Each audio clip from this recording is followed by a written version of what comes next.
আজকে তোমাদেরকে শেয়ার করুন গরুর মাংসের মজাদার রেসিপিতে। আমি প্রথমেই কিন্তু পেঁয়াজ এবং গরম মশলা সুন্দর করে ভাজাভাজি করছি। এরপরে গরুর মাংসগুলো ছাইড়ে দিছি আর হলুদের গুঁড়া, মরিচের গুঁড়া, ধনিয়া গুঁড়া, আদা রসুন বাটা, লবণ সব কিছু দিয়ে মনের সুখে মনের আনন্দে ঝাঁকনাকে স্টাইলে নাড়াচাড়া করবা।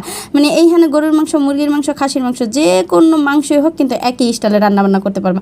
এরপর একটু ভিনেগার দিলাম অতি সহজে, মনে করে একবারে গলিয়া যাওয়ার লিগা। তো এদিক দিয়ে কিন্তু আমার মাংস কষানো শেষ। মাংস কষানো শেষ হয়ে গেলে কিন্তু আমি দিয়ে দেবো একবারে গোল আলু। তা তোমরা কে কে গোল আলু দিয়ে মানে গরুর মাংস খাইতে পছন্দ করো তারা কিন্তু অবশ্যই কমেন্ট করে জানাইবা।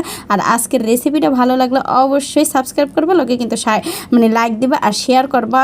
আর যত হগল মনে করো মানুষজন আছে তাগো লগে। তো এদিক দিয়ে কিন্তু আমি পানিও দিয়ে দিচ্ছি, তোমাগুলোকে কথা কইতে কইতে আর দেওয়া সুন্দর করে বলক উঠাইয়া পড়ছে।